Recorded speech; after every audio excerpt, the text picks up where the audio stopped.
Welcome, everybody, to a brand new Blu-ray and DVD out and about video today. And this week, tests our nostalgia with the animated adventure comedy Space Jam: A New Legacy, hitting store shelves, along with the action horror sequel Escape Room Tournament of Champions, the 2020 remake of Stephen King's fantasy drama The Stand miniseries, and buckle your seatbelts, baby. Oh, buckle them indeed, because Scream Factory is releasing 4K editions of Halloween, Halloween 2, Halloween 3, Halloween 4, and Halloween 5 in deluxe editions that only Scream Factory knows how to do, baby. All the fixins, slipcover, special features, picture quality, you name it, they are coming in a big bad way. Do you feel that? Oh, the anticipation, baby. Oh, indeed, man. A lot of people are waiting for those ones. Can't wait. Plus, much more. So let's go see the deals, exclusives, and we are at our first location, Walmart. So let's go in and see what they got. All right, we are in at Walmart, and sadly, the streak has ended. Ah, damn, it really has, guys. And short-lived, too. You gotta be kidding me, man. No new release love this week here at Wally World? Unfortunately not, man. I mean, they have sold out of a shit ton of Fast 9. Why? Seriously, why?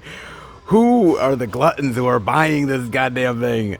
Jesus, man. Okay, I get it. Nostalgia, you love the rest of the series, you want the rest of the films, fine, whatever excuse you want to make up, man. Damn, I mean, they sold out a lot of Vin Diesel car fuel action love. I mean, they still have the Forever Purge, they have a little bit of Cruella, some of the other stuff from previous weeks, but no new releases. And this is a big release week. You got some LeBron Looney Tunes love, obviously you got some torture porn goodness, and everything in between, but, well, good luck trying to find it at Walmart. Damn, dude, that is goddamn sad. But don't you know it that even though they don't have some of the newer releases that came out this week, they do have one thing, though, that they do have, which is relatively new. Technically, it's a reissue of a box set that has come out many times. But, well, whatever I can find new at this place, shit, I'll take it. And that is the Friday the 13th 8 movie collection. Look at this, baby, for $25.96. It includes a collectible Jason Voorhees keychain. Look at that.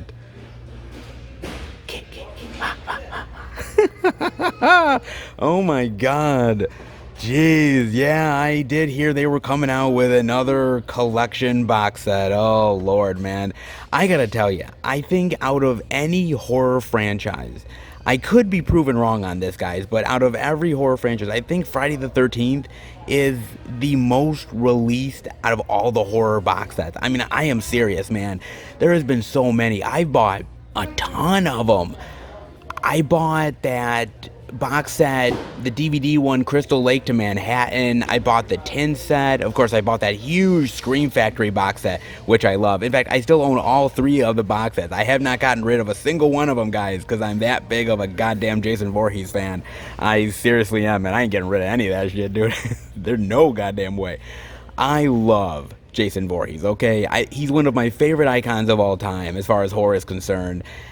The movies, I think they're all good in their own unique way, man. I mean, out of the first 8, I mean, God, I love Friday the 13th Part 2. Of course, the first one is iconic and classic.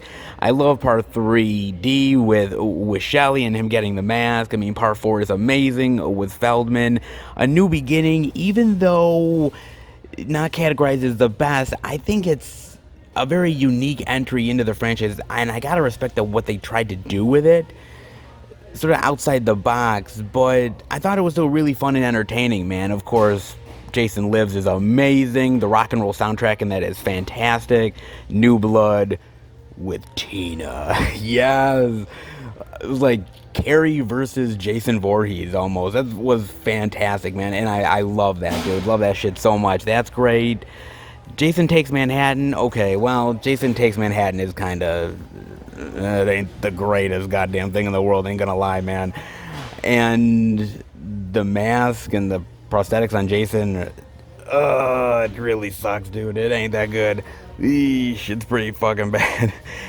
And they don't do enough with the whole going to New York City and the Manhattan stuff, because it had so much potential. And I know it was the budget and all that got cut. I get it, but oh man, missed potential, put it that way. But I still actually kind of like it, and there's some really great kills in there. I mean, the whole thing with him lopping the head off of the boxer, there's something so cool about that, man.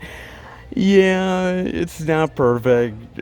Lesser of the Friday the 13th sequels, but still kind of fun. I love them all, dude. I'm just a fan of Jason. And the way he kills and how brutal he can be. This really silent madness of a killer.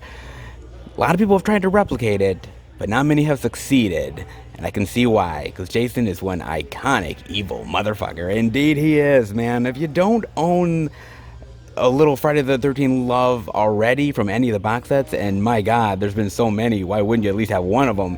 But if you don't, hey, this does come with a Funko keychain, so yet another reason to own yet another Friday the 13th box set.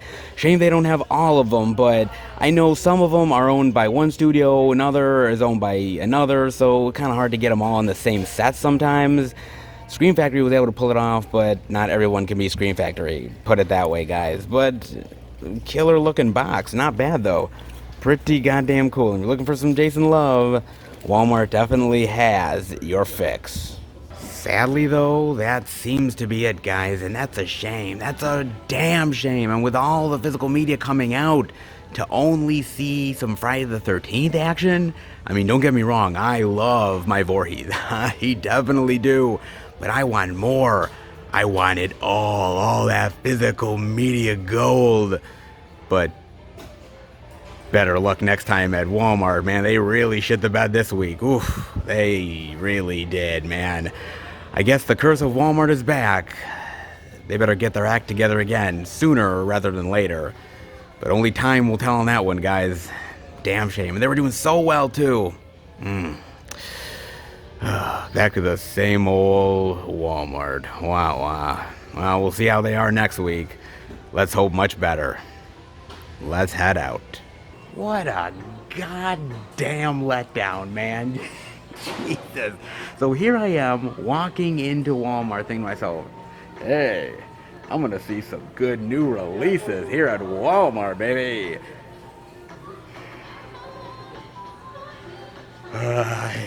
Of course it is like Walmart, to raise my hopes and then, man, just crash them to the fucking ground, man. Jesus.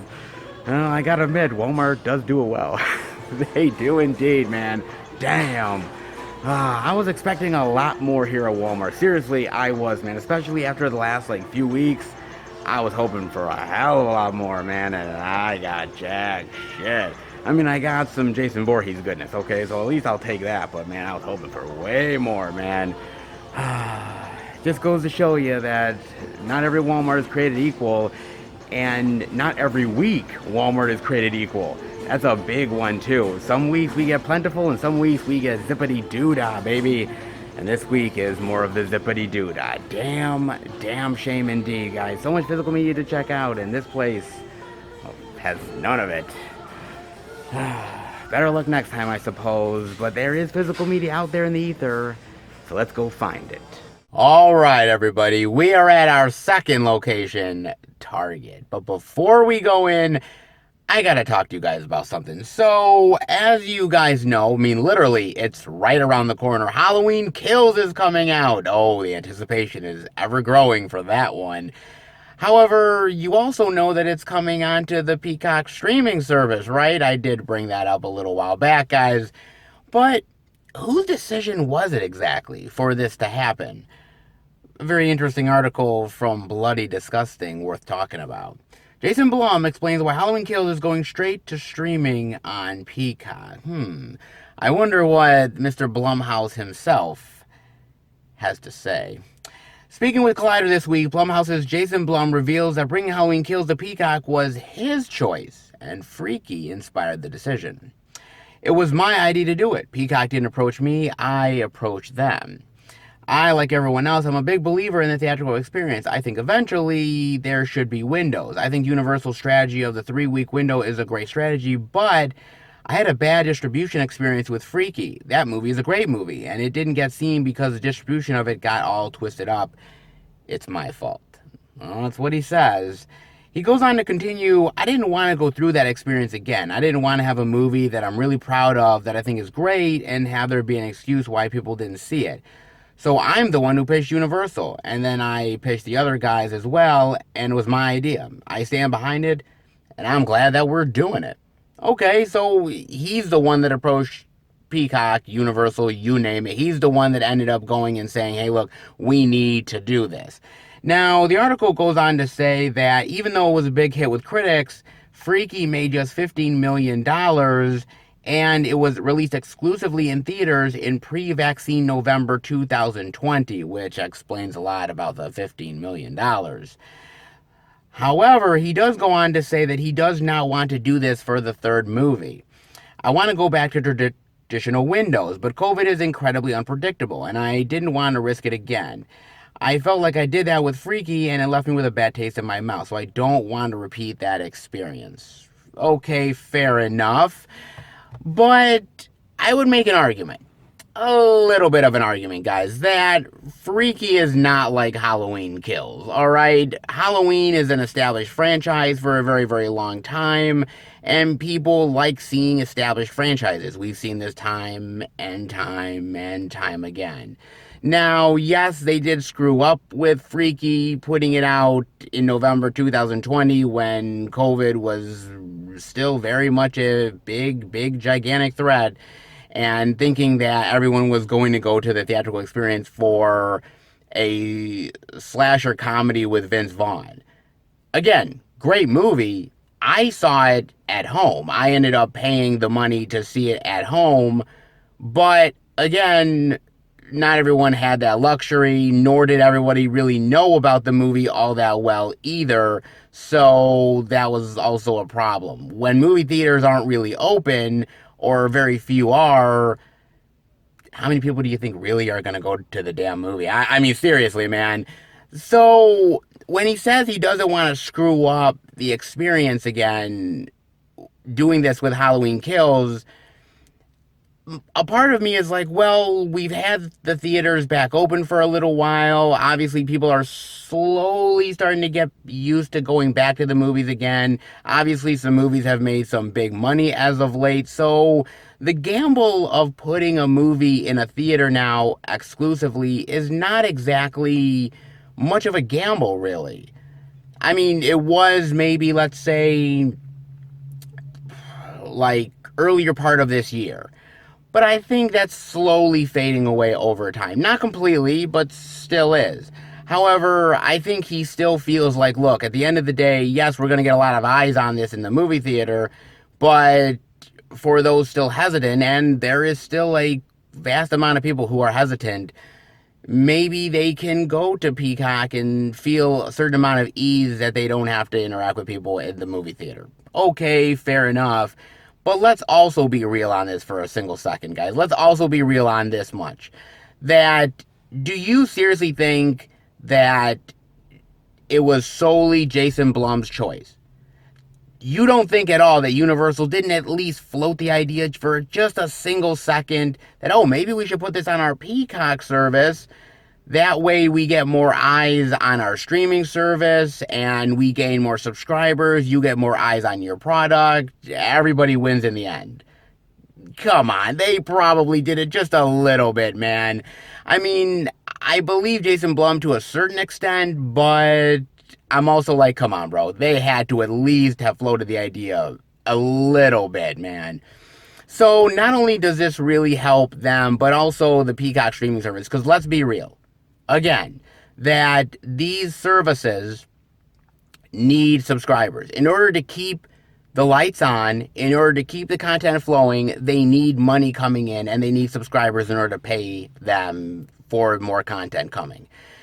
Again, if they don't have something that somebody wants, why would they continue to subscribe to it? And this is a way to get more eyes on the prize, so to speak, okay? But again, I would argue with Peacock, like I've argued with HBO Max and a lot of other people, it's fine if you want to do this. It's fine if you want to put your stuff on a streaming service and have people pay for it exclusively. Okay, cool, I get it, I understand it. However, with HBO Max, once you open the box, once you end up doing that, you cannot take it back. Like I said, HBO Max ended up trying very hard, basically saying, hey, 2022, not going to do it anymore. It was exclusively for 2021. And then they realized how much backlash they would get on that and how much subscribers they would lose. And they quickly backtracked that. Yeah, you know, we'll still do it. You know, not every movie, obviously, but you will have some that are still going to come to the platform because we want your money. We want to keep your money, man. Why would we stop? Exactly. So again, Peacock doing this, I'm fine with it. I'm okay with it. But again, you're opening the box. After Halloween Kills, what else do you have? Because again, there's going to be people that are going to subscribe for it. And then they're going to say, hold on a second. Why should I continue to subscribe to this? I mean, yeah, I did it for Halloween Kills, but where's the incentive to continue giving you my money? And again, this goes to the whole idea of, oh, more exclusive content, more movies that are theatrically released and at home at the same time. It's going to happen, guys. If you think this is the only one that Peacock is going to do, man, you're kidding yourselves. This is the beginning, and it's happening at every streaming service, so why not Peacock? Again, I appreciate Jason Blum wanting to give it to everybody, a wide range of people, both at home and in the movie theater, and I understand why he's going to do that. But again, it's also based on subscribers, and Peacock was more than willing to do this. Gee, I wonder why. And if you think that they're not going to do this for part 3, if you think they're not going to do this for Halloween Ends, you're also kidding yourself. Because even though Jason Blum says no, he doesn't own the movie. Universal owns the movie. You got to remember that. And so if they want to put on their streaming service, and if Halloween Kills on their streaming service ends up being really successful, of course they're going to do it for the 3rd film. Yeah, Jason, sorry, man. You made the movie, but you don't exactly own it. That's a Universal decision at the end of the day. I'm very curious as to what you guys think about this one, man. I mean, I appreciate them doing this, but this is just the beginning of a very long, long road. Indeed it is, guys. Definitely let me know what you think about that. In the meantime, well, there is some good amount of releases this week. Lord knows Walmart really had shit. Oh, Walmart. But we could see some good stuff over at Target. Well, let's hope. The only way to find out is to go inside. So let's head in. Check it out. All right. We are in at Target. And look, this is what a new release physical media week should be like. Oh, we got all the love, baby. All the love in the world, man. This is what I expect. Now, Walmart, pay attention to your retail store brethren. You could learn a thing or two from Target. And I thought I'd never say that shit. Oh, times have changed indeed, guys. Oh, they have. Let's dive in, shall we? With the first thing I'm seeing, and that is none other than Space Jam: A New Legacy. The 4K Ultra HD Blu-ray Digital for $32.99. The Blu-ray DVD Digital for $26.99. The DVD Digital for $22.99. And let's not forget, a only at Target exclusive Blu-ray DVD Digital for $26.99, which includes collectible character cards. Okay. Nice. So I'm assuming they just kind of go right into the front of the sleeve there, kind of displaying different artwork for whatever tickles your fancy, apparently. Okay. That's kind of cool. For the Space Jam lover out there. Interesting. I mean, it doesn't really surprise me that they did a Target exclusive because it's a big enough movie. It kind of makes sense to me. But you want to know what shocks me even more, guys? all the different artwork. Holy shit, man. They have different artwork for the DVD, for the Blu-ray, for the 4K. Holy shit, man. I mean, I love different artwork. I was not expecting this for Space Jam: A New Legacy. I mean, out of all the ones to get all the different artwork love, this piece of crap? Seriously? Okay, sure, why not, man? Beggars can't be choosers, apparently. Oh boy. Man, oh man, dude. Damn. So I got a chance to watch this on HBO Max. I watched it with Nick. And I'm not going to lie, I actually kind of forced Nick to watch it with me. I really did, man. I figured I might as well have a friend suffer with me, man. Because I am a big fan. I am a huge nostalgia fan for that original movie. That original classic. Yes, none other than Space Jam, baby. Yes, Space Jam. Oh, yeah. Come on now. You got to love Space Jam. I mean, I watched it years and years and years ago, and honestly, I haven't really revisited it in a really long while. And the reason why I haven't is because I remember it being really good, and now I'm sort of jaded as an adult to a certain degree, and I'm like, oh God, I don't want to rewatch this and have it really be a disappointment to me. I really don't. So I'm kind of like, I want to keep that old school feel, nostalgia of it being a really good movie. I'm assuming it still is, man. I want to believe it is. I'm going to continue to believe that one day. And indeed I am. I did love Space Jam way back in the day. I watched the crap out of this movie, man. I even asked my mother. Let me tell you something. I overplayed that VHS, man, like a motherfucker. In a big bad way I did. So I never thought we'd actually ever see a sequel. But, man, hold on to your Acme, baby, because we got it. Basically, the movie's about LeBron, okay? And he's having kind of a falling out with his kid, and he's supposed to have this big deal marketing stuff with Warner Brothers. He declines it. Apparently there's like this AI system, artificial intelligence, within the Warner Brothers computer system, which is jealous that LeBron didn't take the marketing deal. And so then he ends up kidnapping LeBron's kid to get LeBron into the AI system in order to force a basketball game where he can prove himself to LeBron and take him over for all time. Dude, if this confuses you, fuck, it confused me. Jesus Christ, man. Talk about a complication of a goddamn plot, man, for Space Jam? Seriously? Apparently so, man. God damn, dude. This fucking movie, jeez. Okay, look, man, as I said, there's a lot of nostalgia that I have for that original Space Jam movie. There really is. And I remember really loving it. Yes, Michael Jordan is not a movie star. Okay, he is not an actor. You know, he's just not. But I remember him doing pretty well, all things considered. LeBron, though. Oh my God. God damn. I mean, LeBron literally wants to ape off of everything Michael Jordan. Have you guys realized that? Whether it's the championships, whether it's the shoes, the marketing deals, you name it, down to even making another fucking Space Jam movie. Because, you know, if Michael Jordan did it, well, LeBron definitely has to do it, man. Of course he does. And LeBron here is like a wet fucking noodle, dude. I am serious. Man, I might get actually more excitement and more acting talent out of a goddamn turtle than I would LeBron. Jesus Christ, that guy can't act to save his life. I mean, even when his kid is in danger, he's like, my son, I want to get my son back. Give me my son. My God, man. What acting talent. I mean, it's right next to Pacino in The Godfather. Yeah, right. Oh my God, this guy, dude, he is so terrible.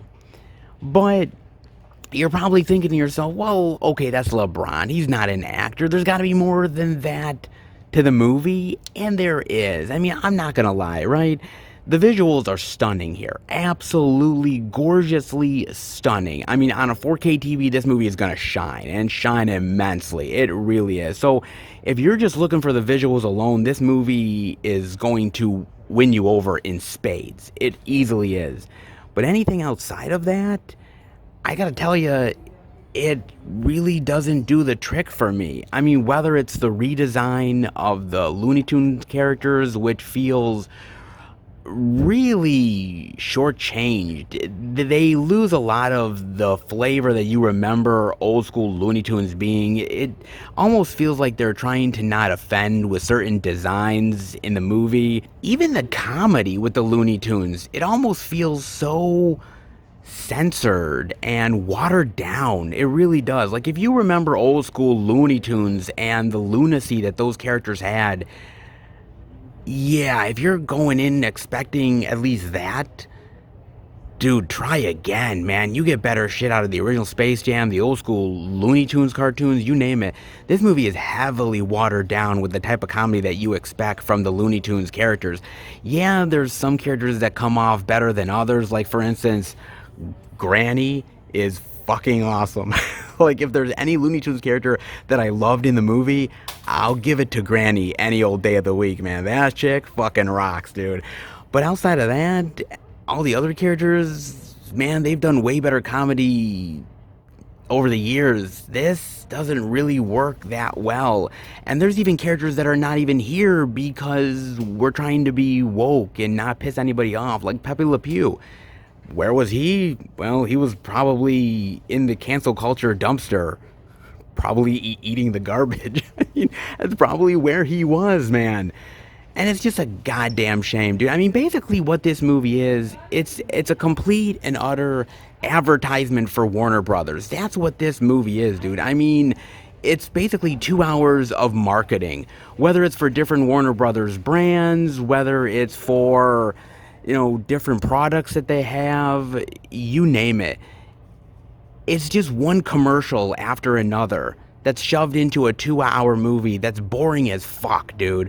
I mean, even the basketball game shit was really fucking lame, man. I mean, the old school Space Jam does it so much better. They do the jokes so much better. They do the cartoon stuff so much better. It's a real goddamn shame, dude. And unfortunately, they try to do it in such a fun way that they try to lift up LeBron's performance. But I'm sorry, I don't care how much Bugs is eating that fucking carrot, dude. Dude, he can't pick up LeBron's game. He really can't, man. I'm sorry, man. You cannot assist LeBron here, dude. His game is weak, baby. His game is so motherfucking weak, man. Damn, this is just really, really lame of a movie, man, in so many ways. Like I said, it's gorgeous to look at.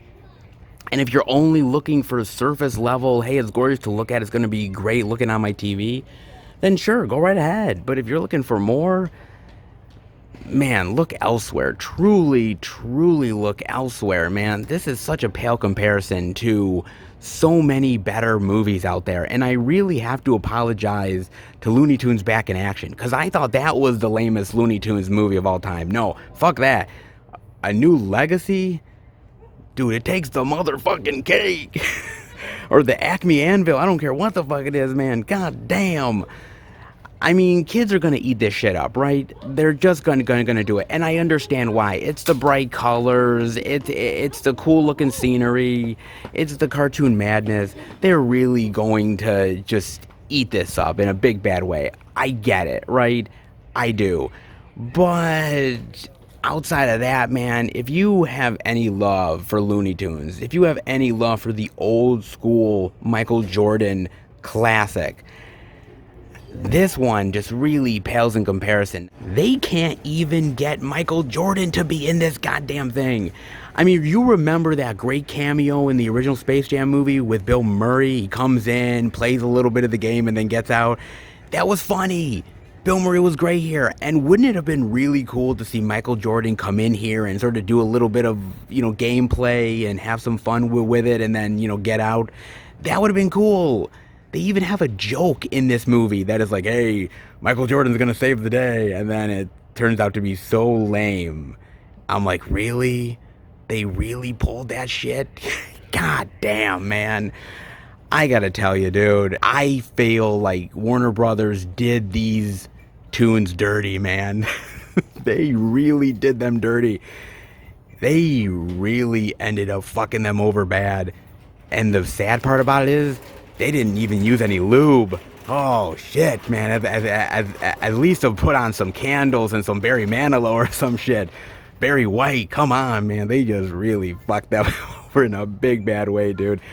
It is not good. It is really, really lame of a movie, man. And after we had finished the movie, after we experienced 2 hours of this shit fest, Nick and I looked at each other and we were like, damn. Damn, god damn, dude. Seriously? Oh, fuck, man. I paid a subscription to HBO Max for this crap? Oh, man. Oh, dude. I don't know what to say, man. I mean, Warner Brothers had the property. They decided to exploit it. LeBron wanted to do it because he apes off of everything Michael Jordan. And this is what we get. It's not creative. It's not imaginary. It's not even a great, fun ride of a movie. It's just pitiful. And if this movie turns out to be the legacy that LeBron wants to have, dude, man, all you're doing is eating Michael Jordan's dust. And I'm damn glad for it. Oh, and if you were interested, guys, they do have a Blu-ray Digital 2 film collection with Space Jam and Space Jam: A New Legacy for $29.99. But honestly, if I were you guys, I would just buy the standalone one for Space Jam, because honestly, why would anyone want to smear their collection with this shit? Oh, seriously, man. Oh, goddamn, dude. A pale fucking comparison in every goddamn way. Oh, it's possible to do these movies. Studios love cashing in on their properties. Unfortunately, some work out, and some end up turning into Space Jam: A New Legacy. Oh, nostalgia can be a real bitch at times. Indeed it can. Oh, baby.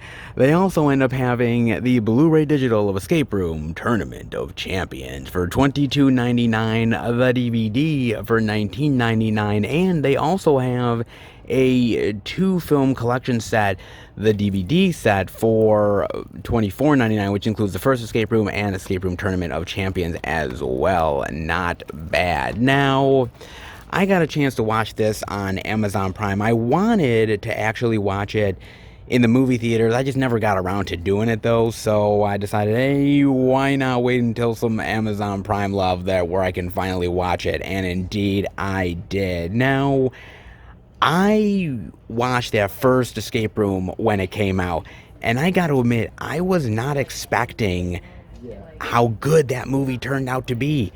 I'm serious, I was shocked.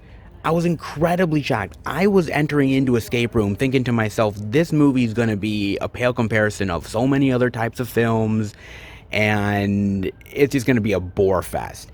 And I left that first Escape Room thinking to myself, this thing is really cool, inventive, I love the traps, and I was like, man, this kind of blew me away. And I think it blew a lot of people away. I don't think many people were really expecting how good it ended up being, and it was kind of a shocker. So when it made a lot of money, when it was getting really popular, I figured, well, we're gonna get a sequel, let's be real. And indeed, we ended up getting one, man. And this takes place a little time after the first film.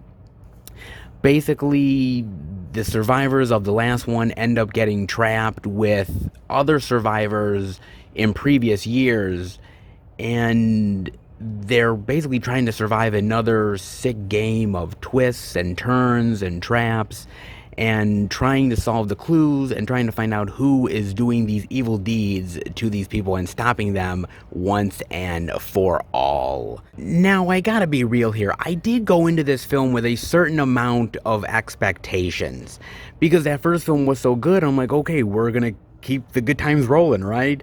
Now, I ended up watching the extended cut of the movie. I didn't watch the theatrical, so I might have had things in my movie that you guys didn't have in the theatrical experience, and vice versa. But I was still hoping for a really good movie regardless.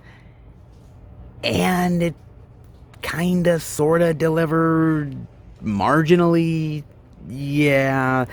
There is things to really like in the movie, like, for instance, the traps and the rooms themselves. I mean, talk about creativity and trying to figure out the clues and everything. This movie, just like the first one, really does a great job in being very clever in how they portray the traps and how you have to solve the clues and how dangerous it all is. I think that still transfers over really well from the first film. I think it does it in spades. Really, really well done in that. Outside of that, I can't say that there's much else to really love in the movie. I mean, the characters are just props. You don't really even get to know many of them. It goes by so quickly that you don't really care about any of the characters. I mean, the surviving ones that you know from the last film are great, but there's no extra added depth. There's nothing there that, oh my god, the crazy wild revelation of these characters. You don't really get much of that, guys. And the other characters just kind of limp along to the next trap until they're basically done with. And that's a damn shame, man. I mean, even the kills are not really all that great. Compared to the first film, I thought the first film was so much better with the kills and the gruesomeness. I think this film didn't really do it nearly as well as it could have done it, and that's also a shame as well.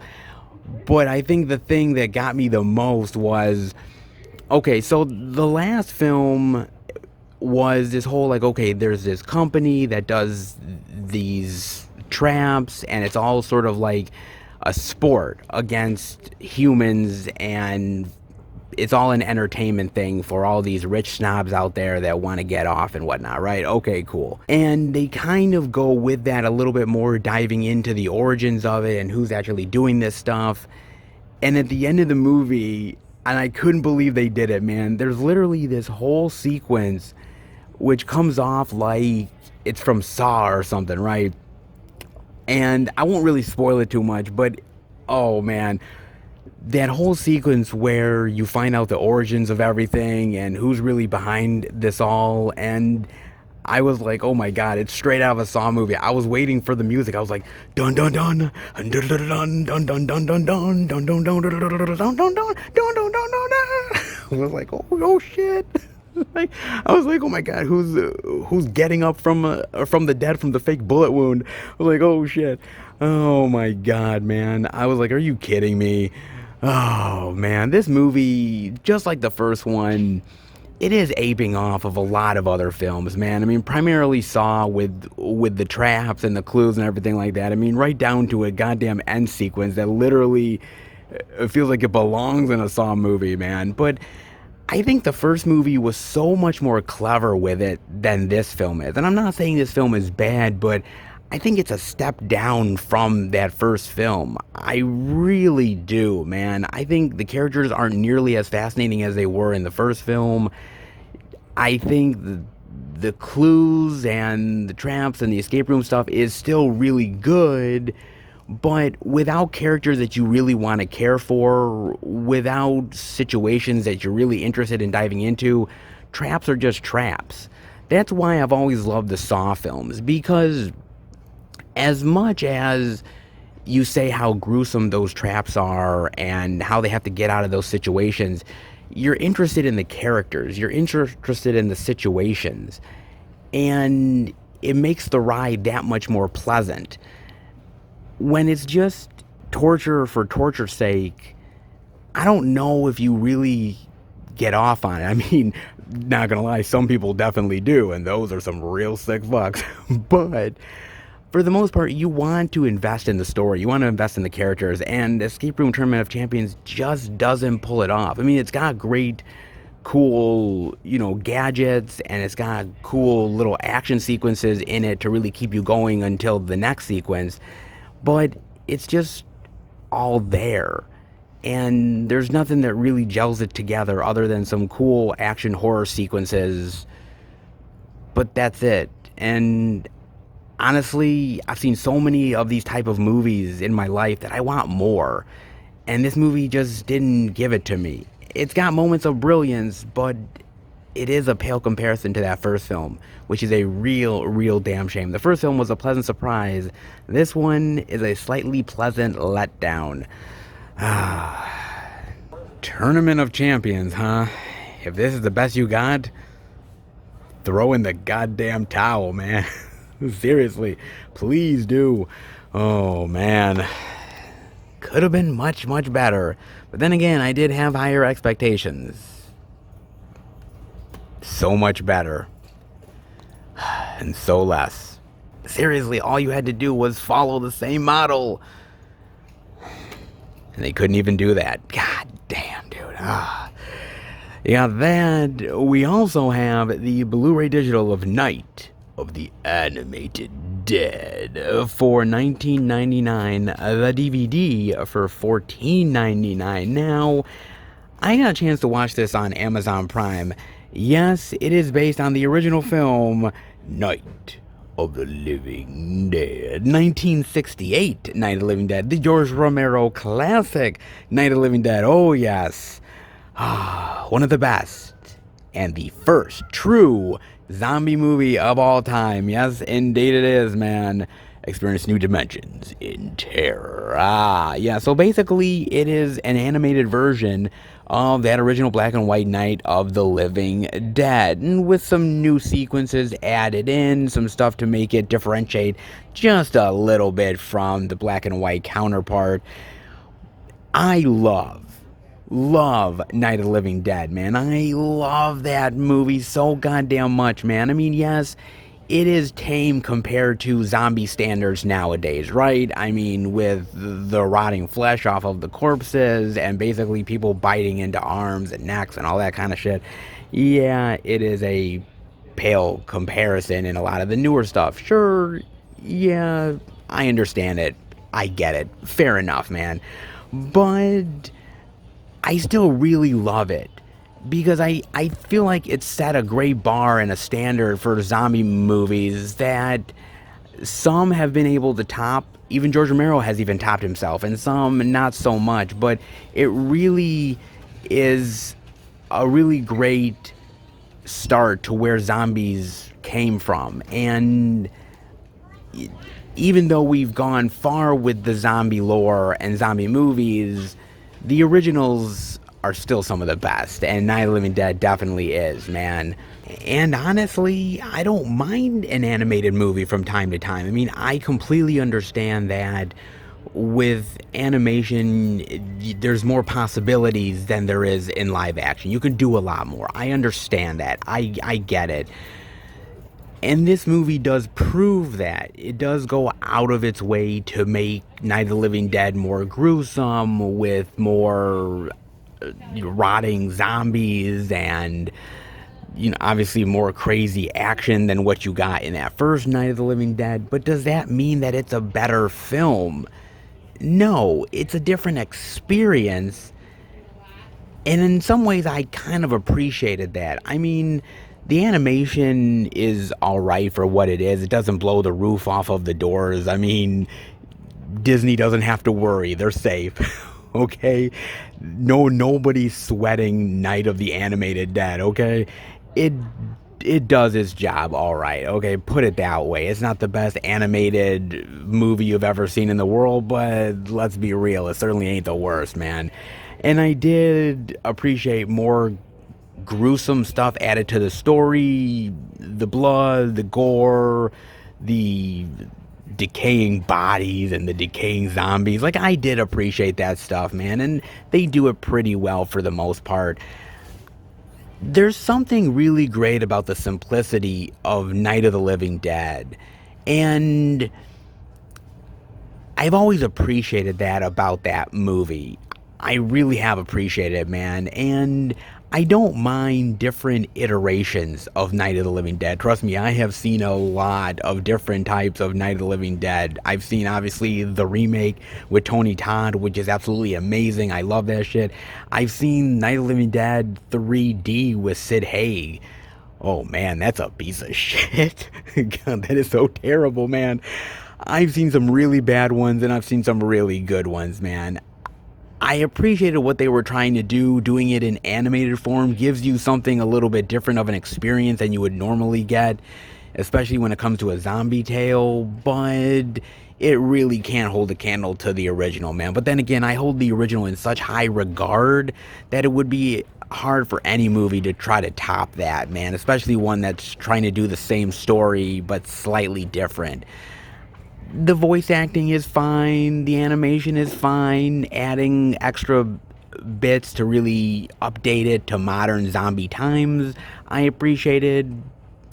And it's good as an interesting alternative to the movie, but as far as a true replacement, nothing can really replace George Romero's Night of the Living Dead. That is for damn sure.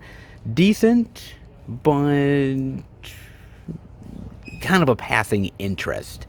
But as a zombie movie fan and as an old school George Romero fan, you gotta at least appreciate the effort.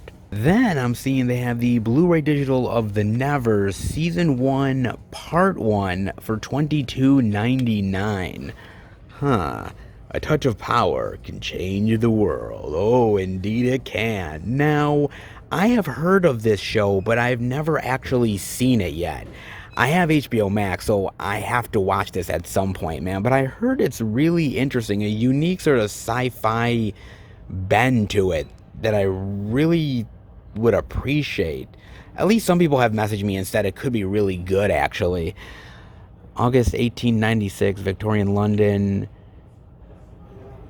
Supernatural event, women abnormal abilities, grave danger, protect gifted orphans, brutal forces annihilate. Okay, interesting. My thought about it is it kind of reminds me almost like X-Men or something, right? Because technically with this abnormal event, they're almost like mutants, kind of. I mean, I've seen a lot of shows that sort of ape off of the X-Men experience, and I can see why, because X-Men is a really great story, and you could spin it in so many wonderful ways, man. So I could see how other shows could take the idea behind X-Men and spin it into something interesting. I like the idea behind the Victorian London and this sci-fi phenomenon that no one really understands why it happened or how it happened, but the fact that it did and people have been changed forever, especially women. It's an interesting idea of female empowerment, especially in an old school Victorian London 1800 setting where women didn't exactly have the kind of rights or respect that they have today. So it's an interesting bend that I actually appreciate. Huh.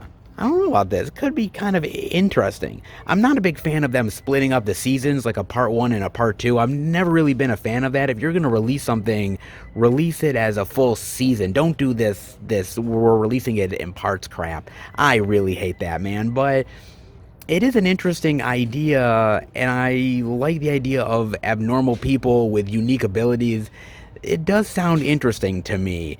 And by HBO. And HBO has a lot of money to do a lot of cool effects, and they have the budget to do something really unique and interesting.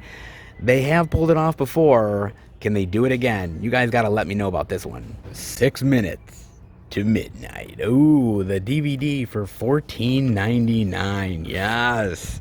And look at that cast, man. Eddie Izzard, James Darcy, David Schofield, Jim Broadbent, Dame Judi Dench.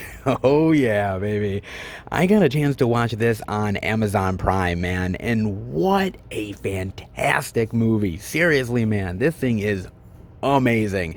Basically, it's about these influential families in Nazi Germany, and their daughters are basically taken to spread the word of Nazism. And basically, it's Eddie Izzard's character who is raising the alarm about this and trying to stop this from happening to these little girls, and try to stop the spread of this propaganda and misinformation, and how basically people are trying to stop him from actually doing the right thing. What an amazing movie, man. I love this. The performances are fantastic. Eddie Izzard, amazing here. Really, truly love him, man. He does such a great job with this dramatic movie. And when you think of Eddie Izzard, you don't exactly think of dramatic work, but he pulls it off in spades, man. How everybody does, man. They are fantastic here. I love the story behind this, and I just love that you're on the edge of your seat the entire time with this movie of like what's going to happen. I mean, you kind of know a little bit of what's going to happen because you know that obviously the Nazis ended up obviously becoming something big, and Nazism was taking over the world, and so you kind of know where it's all heading in one way or another, but it's still thrilling and they still pull it off. I mean, it's 90 minutes, but the 90 minutes fly by and you are literally on the edge of your seat, tense, wondering what's going to happen next. And it is everything that I wanted it to be. It was suspenseful, it was compelling, the acting is amazing here, and you literally are just feeling for these characters, feeling for Eddie Izzard, feeling for the dilemma that they are in, man. I don't know if it's a complete true story. I don't know if this actually really happened, but honestly, with the Nazis, I wouldn't put it past them. I mean, I really wouldn't. It's so amazing, so well done, man. And you guys know how much I love the whole idea of World War II stories, or the idea of events that led up to the war and the characters that influenced it. You know I love this stuff, guys. I eat this shit for breakfast, dude. I really do. So 6 Minutes to Midnight really satisfied that itch in a big bad way, man. And I really, really loved it. It's not all about the war. Sometimes it's the machinations behind it all. And 6 Minutes to Midnight, man, portrayed that perfectly. This was amazing, and I really love this one. And they also put out a little vampire love, literally, with the little vampire for $14.99, huh? Little monsters, big adventures. Oh, great. Oh, a loving and touching story of a little vampire boy and his human friend. Ah, isn't that cute and sweet? Before he ends up sucking his blood dry. Oh no. It's all sweet and innocent until somebody opens an artery. It is, man. Oh, I've always really appreciated the little vampire tales, man. The books and whatnot. I always have, man. It's kind of a cool little tale to get little kids into, man. To sort of get them into the horror sensibility. I've always really appreciated it, man. I mean, maybe not that live action movie with Jonathan Lipnicki. I don't know about that one, guys. But overall, I have appreciated these type of ones, man. And 'tis the season for a little vampire love, isn't it? Ah, nice. A good one for the kiddies during this wonderful time of year. Not bad at all, man. Not bad indeed. And not bad for all the physical media love this week at Target, baby. The exclusives and all the media in between. Not half bad, baby. I'm definitely loving this one indeed. Oh, Target, you done did it again. Let's head out. Where Walmart ends up saying, I don't know about physical media this week, Target says, hold my beer. Indeed, they do, man. Ah, thank the Lord for Target, man, because they were definitely bringing that physical media beauty this week, man. When all hope has failed, when the physical media can't be found at Wally World, Target proves otherwise. Indeed they do, man. I gotta give it up to them. I mean, not all the new release love this week. They were missing a little bit. The Stand, yeah, they were. But overall, though, I gotta give it up to Target. They were doing good. Putting out all that physical media love. I mean, I won't hate on them anymore about the whole, like, cutting the physical media section down. You know what I think about that, goddammit. But according to the electronics manager, they moved it, so it's at least good for another year. After that, I can't guarantee shit, guys. But hey, at least I can guarantee new release love, and Target has definitely been supplying that week in and week out. And who'da thunk that one, man? Talk about changing of the guard indeed, man. But you gotta give Target its due. When they do good, they do good. And this week, they did damn good. Oh, yes, indeed. Gotta love it. Gotta appreciate it. As a physical media lover, I definitely do, man. Hope you do as well. But there is more media to check out, so let's head out and see what we got. All right, everybody. We are at our third location, the second Walmart. I'm going to go in and check out if there's any interesting indie films worth picking up. If there is, I will bring it back to Film Fan 108 HU and show it off to each and every one of you. But before I do that, I want to talk about a movie trailer with you guys. And this one, oh man, I knew he was coming with a new project. I can't wait. And that is Nightmare Alley, directed by Guillermo del Toro. Oh, yeah, baby. I always anticipate anything that guy does. That is for damn sure, man. And this movie, I had heard sort of rumblings about it that he was doing this. It's got one hell of a cast, man. I mean, Bradley Cooper, Willem Dafoe, Cate Blanchett, Toni Collette, Rooney Mara, Ron Perlman. Man, what a fantastic ass cast this has, man. And I think all of them are going to pull off one hell of a performance, especially in a Guillermo del Toro movie. Oh, yeah, you can better damn guarantee that one, man.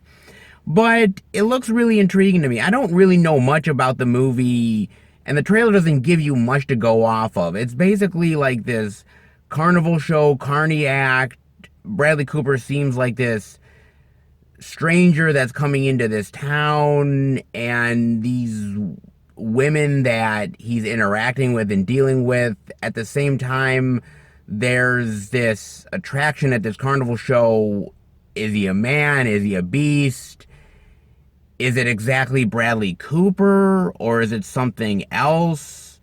What's exactly going on here? I have no idea, man.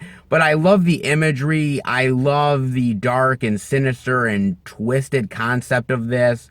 And when you add Guillermo del Toro to sort of this old school carnival traveling carny act, there's something about that that's really cool, man. There really is. And it's absolutely perfect for Guillermo del Toro. Absolutely 100% perfect for that guy. And I've always loved carnival freakish acts type of movies. There's not a lot out there, but one of the ones that I cherish, one of the ones that I love immensely, and that is Freaks. Freaks from, I think it was like the 1930s or something like that. Such a wonderful movie, man. So great. If you have never experienced Freaks, it is glorious. All of those people that are in that movie, they are real life, or were, because they're long past dead now, is real life carnival oddities. And it is so fascinating and intriguing to watch it. And I've always loved that movie. Of course, you could always say a movie like Freaked, but Freaked is more of like a comedy, more of a bizarre movie than anything else. Yeah, you've had, obviously, American Horror Story do it for a season, which I kind of liked where they went with it. It wasn't 100% successful, but I appreciated the effort. But Guillermo del Toro doing it, man, there's something about that is just so wildly perfect, man. And I love Guillermo del Toro, man. He is one of my favorite directors of all time so far. He really is, because of his imagination, his vision that he has for every film. He has such creativity and such presence as a filmmaker, and he does like gothic horror really well. He does these nightmarish and haunting imagery so fantastically. I just love his work. I mean, I can't say I love everything that he's done because I wasn't a big fan of Pacific Rim. But that being said, man, this guy has impressed me way more than he's disappointed me. And this film, damn, dude, it looks something really, really great. You know that when you step into a Guillermo del Toro film, you know you're going to get something unique, something that maybe you've seen before, but you know that what you're walking into a vision of a man that, yeah, might do something that's been done before, but puts his own spin on it. And it's so unique and so genuine that you can't deny that it's almost like something brand new that you're seeing for the first time. He really, really brings it and has so much creativity and so much abundance of film knowledge that he brings that to every project that he does. You can see the passion 100% in the guy, and this, I'm telling you, is going to be no exception. I don't know where the story is heading, but with this type of cast, I gotta trust in my Lord and Savior Guillermo del Toro. I gotta do it. I got to do it indeed. I wonder what you guys think of that. Let me know what you think of Nightmare Alley. Oh, it's something that's definitely on this guy's radar. That is for damn sure, guys. Let me know what you guys think of that. In the meantime, let's head into the second Walmart. Hopefully some goodies worth checking out. All right, everybody, in at the second Walmart. And would you believe me if I told you that even though it is a very plentiful physical media week, the second Walmart has diddly squat? Yeah, I'm serious. I mean, they have some of the new release love, but not a ton of it. And as far as indie love, yeah, it's all the same stuff that we've seen past few weeks. Nothing really new or different or out of the ordinary. I mean, it's second Walmart, everything is out of the ordinary, but not anything new worth showing off, which is so weird because on a new release week that has so much physical media, you'd think that they'd have a lot of plentiful indie titles. But we've seen more plentiful indie titles on a slower physical media week than we have on a busier one. Wild and crazy, but it really is true, man. That's kind of a shame. That sucks. No Walmart indie weirdness? Well, guess we'll just have to wait till next week. Hopefully, much more plentiful. Let's hope, guys. In the meantime, well, diddly squat here. Let's head to the next location for more physical media love. Hopefully. All right, everybody, we are at our fourth and final location. And when it comes to physical media, if you don't go to the Beast, there's something wrong with your ass. Indeed, there is. I know better. When we go to Best Buy the Beast. Best Buy, baby. Indeed, it has been a pretty good physical media week overall. Okay, some places flat out had shit, but some had some pretty damn good stuff overall. So what will Best Buy have in store? Hopefully new release love, maybe an exclusive or two, and surprises along the way. You never know. So let's go into Best Buy and see what we can find. All right, we are in at Best Buy under the new releases and new release love right in the front, baby. I just wish it was better. Oh, I do, man. With the Blu-ray DVD digital of Space Jam, A New Legacy for $24.99. The 4K Blu-ray digital for $32.99. Oh, and let's not forget a little Best Buy exclusive Steelbook love for $34.99, baby. Oh, look at that. Bugs and LeBron together. A match made in heaven? I don't think so, guys. This is the match made in heaven, motherfucker. Right here, baby. And so much better of a Steelbook. LeBron tries to ape off of MJ in so many ways, even in Steelbook love. But he still can't succeed. Oh, he can't indeed, man. Welcome to the shitty jam. Oh, baby. Oh, man. LeBron. I hate to say it. You are not a dime in a dozen, sir. You are a trend that has been happening for a very, very long time. Sports stars in movies. Hate to say it. It's a growing trend over the years, and a disturbing one at that. It really is, man. I mean, sometimes it ends up being good. like Michael Jordan, that ended up actually doing pretty damn well for himself in that one Space Jam movie. He knew when to quit, man. And there's some other ones that fared pretty well, like Carl Weathers. A lot of people forget that Carl Weathers was actually a sports star, went on to have a pretty damn good career. Rocky, Predator, and a hell of a lot more ones, man. He was pretty good. I mean, come on, Action Jackson, anybody? Oh, yeah. That's some good shit. Indeed it is, man. Love the shit out of that. But then, well, it isn't always peaches and cream, ladies and gentlemen. No, it isn't. Shaquille O'Neal, anybody? Yeah. Oh, man. Let's see here. Steel? Kazam? Ugh. I mean, he did do Blue Chips, and Blue Chips is good, so we'll give him a little bit of love for that, but that's the only thing I'm giving him, man. Yikes. Not exactly, the best ever. Let's put it that way, guys. But honestly, there's someone even worse than him. Dennis motherfucking Rodman. Yes! I bet you haven't heard that name in a long while. Hell, I didn't even think I'd ever talk about Dennis Rodman.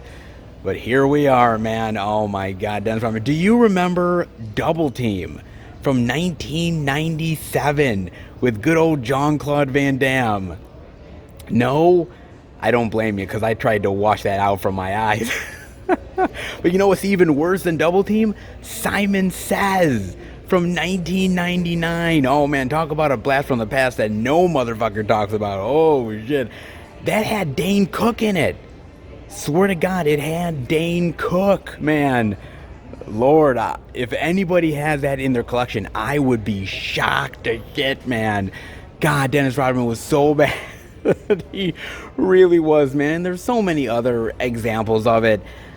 I don't know why the obsession of getting into movies. I don't understand it, man. It's the same thing with rappers going in and doing stuff, man. You know, Eminem and Snoop Dogg and Ice Cube and all these other ones, man. They all go out of their way to make movies. Some obviously more successful than others, but it's the fascination of being in the movies. And sometimes you just gotta stick with the shit you know. Damn, why can't these motherfuckers ever learn, man? I mean, some people have told me, oh, hey, LeBron was good in Trainwreck. I mean, if they were lowering the bar, sure. I mean, come on, man. And I don't think the obsession is going to end with LeBron, right? I mean, the more successful these athletes get, the more fame they want, and the fame translates into being in the movies more, and then we get shit like Space Jam: A New Legacy. Oh, God. Jesus, man, what a piece of shit. God, I really wanted to like Space Jam: A New Legacy. I did, and I tried so goddamn hard, man. I really did. And it's not like you can't make a good Space Jam movie still, because I do think you really could. But not with this squad. Man, not with this squad.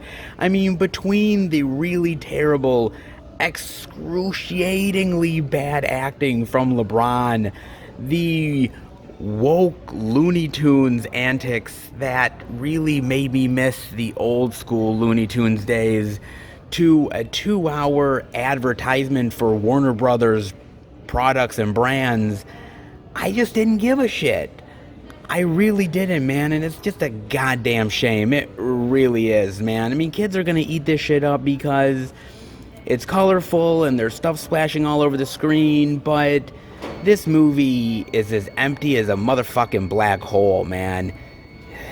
Dude, it's as empty as a Warner Brothers executive's soul. I mean, seriously, man. I hope that LeBron made a great deal with the devil. I hope he did, man, because when he dies and the pineapples are getting stuck up his ass, I hope it was worth all of the sacrifices that he made, man, because let me tell you something. This movie is garbage. Hot garbage, man. You know, LeBron, you have skills on the basketball court. keep them on the fucking basketball court and keep your ass away from my fucking movies, man. God damn it. You're badass on the boards, but you're a lame-ass motherfucker in the movies. Sad but true, man. Indeed. I mean, you do get a few featurettes, some deleted scenes, but that's about it, man. Honestly, your career, LeBron, you've had so much success in your life, and yet you're still chasing Michael Jordan's shadows. And with this movie, keep chasing, brother, because you're going to need all the luck you can get. And then I'm seeing we have a little Night of the Animated Dead, the Blu-ray digital for $17.99. Nice to see more zombie love out there, even if it is in animated form. And I do love zombie movies. I really do, man.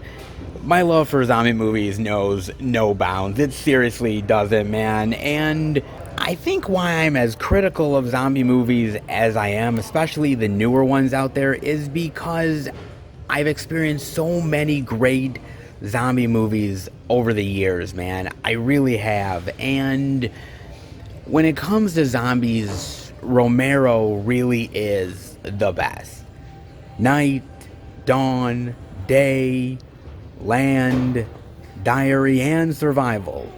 Okay, they all are not winners, but Romero was one of the ones that did it best and continued to reinvent the genre over and over and over.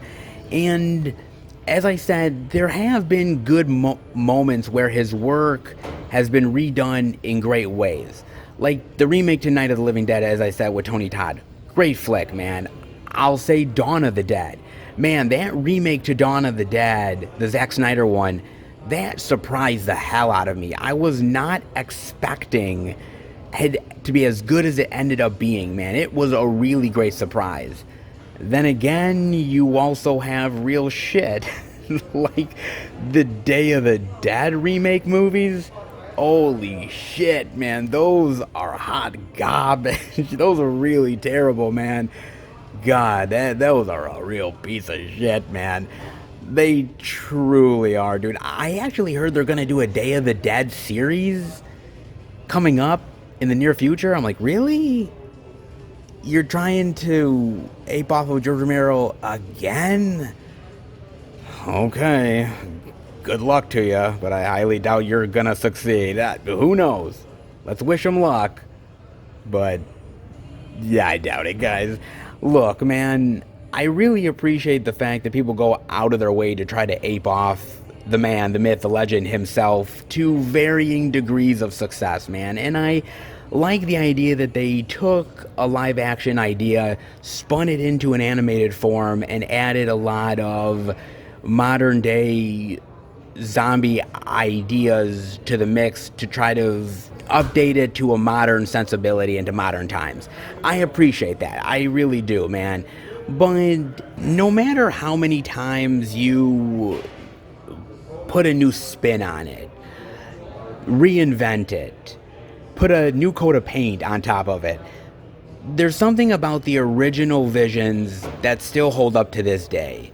And I think George Romero really encapsulated zombie movies just more than zombie films themselves, right? There's the horror of it. There's, undead people biting you and you turning into a zombie and all the chaos of that. There is that. But he also was able to put in social messages and certain political bends that I think really made him a unique filmmaker with these zombie films that other filmmakers just couldn't really touch. And seeing this out there in the ether really makes me miss George Romero and really makes me miss seeing him doing more horror movies and more zombie films, man, because we really need George Romero out there in the world, dude. We really need him, and more George Romero is never a bad thing. So this movie is good. It's not bad. It has its moments. It's not perfect, but when you see a movie like this, go back and experience the original classic Night of the Living Dead. Go back and experience the 1978 Dawn of the Dead, the 1985 Day of the Dead. Experience those George Romero classics, man, and just know that movies like this and so many other zombie movies wouldn't exist without Romero, man. And it's movies like this that really make me miss the guy, because these stories, there's a reason why they get redone over and over, because they're classics, and classics never, and I mean never, go out of style. Oh, that is true indeed, baby. Making of Animating the Dead. Yeah, it is a good one.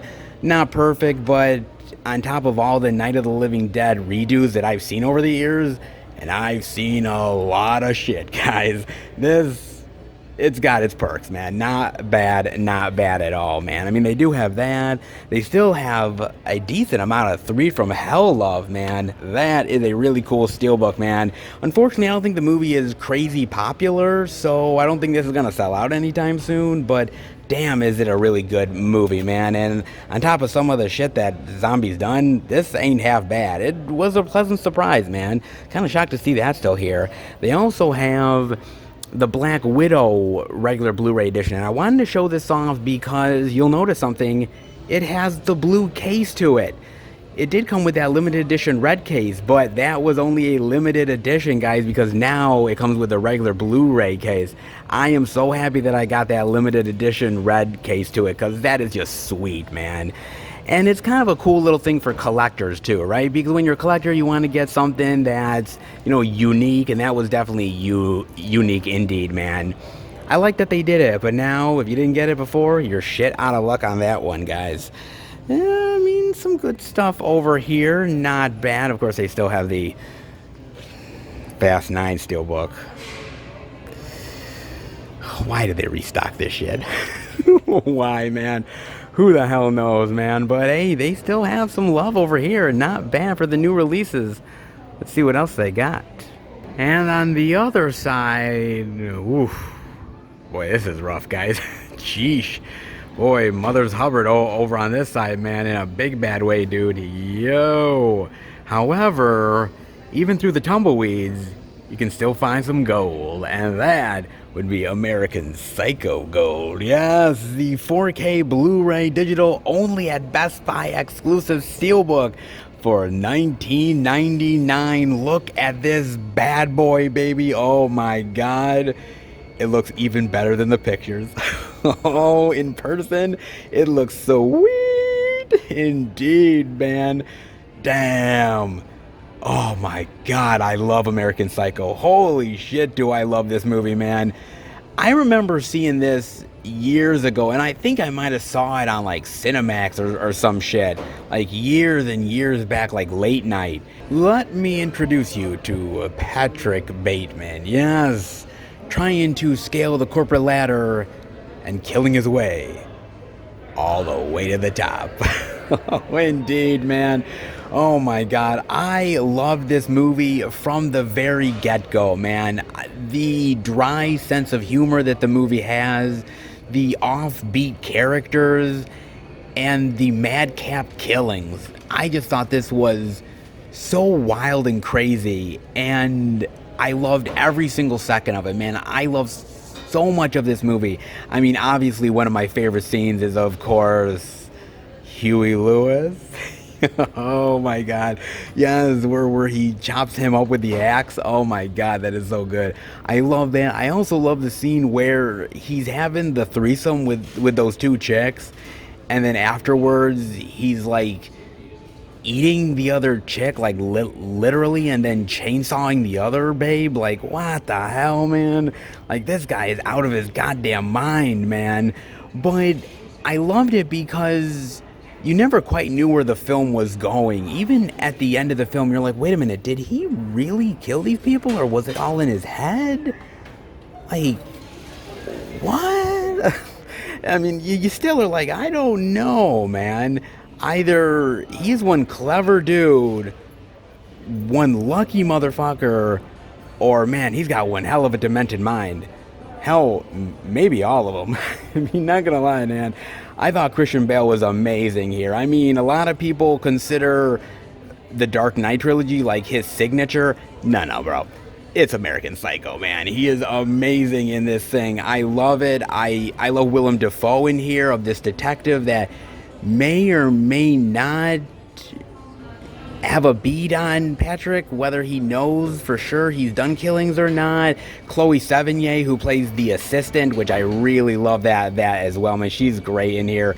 You know, this innocent girl that perhaps is trying to tempt Patrick as well. Reese Witherspoon is awesome in here as well, playing the annoying girlfriend. I love this movie, man.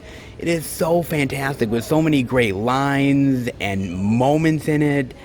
Honestly, they don't make them like this. It's so well done and it's so offbeat that I love everything that this movie gave me, man. And this is like a high standard as far as horror thrillers are concerned, man.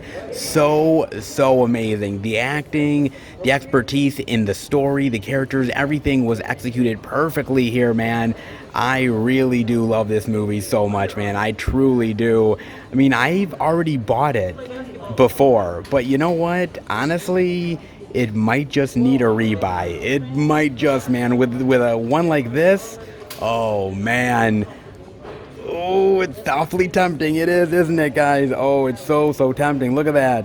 Oh, it's so cool. My God, man. If any movie deserves a really cool kick-ass steelbook, this does, man. And I think it got its wish. Oh, indeed it did, man. So good. Love this one so much, man. Oh, God. Anybody who considers themselves a fan of American Psycho, if you don't pick this up, I don't know what the fuck is wrong with your ass. I don't know, man. For $19.99 for a 4K steelbook like this, oh, man, that is a goddamn steal indeed. Indeed it is, man. Well, there's a lot of tumbleweeds, but that is pure fire. Oh, indeed it is, man. Damn. Oh, I'm loving what I'm seeing so far. Let's see what else they got. And on the backside, a little bit more physical media love to check out, and that is none other than the Blu-ray digital, theatrical, and extended of Escape Room Tournament of Champions for $22.99. Nice. Ah, yes. Try to escape and survive the game. Oh, indeed try. Try as you might.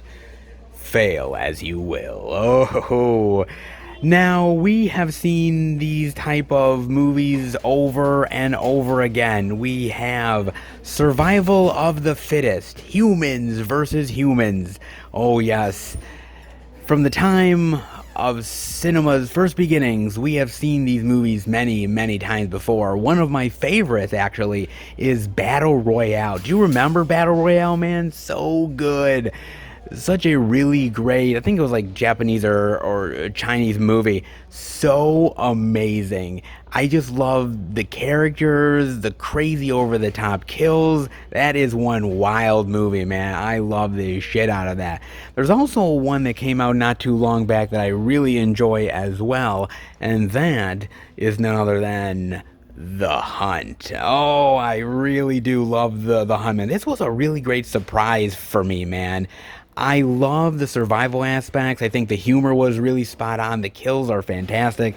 What a really great little survival of the fittest flick that I really enjoy, man. This one was a blast to watch. That was really wonderful. Of course, you have to go back to Saw, man. Saw is one of the best, man. Surviving, trying to figure out the clues, and redeeming yourself for the terrible life that you've led. Oh, man, one of the best. Maybe not humans hunting humans exactly, but as far as survival horror flicks go, pretty damn solid and a goddamn classic, as is, to me, all of the Saw movies. That is for damn sure, man. Though there is a lot of survival horror out there if you really think about it. Even a movie like The Hunger Games. I mean, really think about that. Yes, it's not exactly a horror movie per se, so I won't put it in that category, but think about it. It is the desperation of survival. These people that are pitted up against one another who have to kill each other in order for one to become victorious. That is survival horror in a lot of aspects. Yes, turned into a young adult adaptation, but sometimes you can backdoor that shit in a very interesting way, and I think they did, man. I mean, technically, if you really think about it, all horror movies in one way or another is about survival, right? I mean, you watch the Friday the 13th movies, you watch the Halloween films, Nightmare on Elm Street, you name it.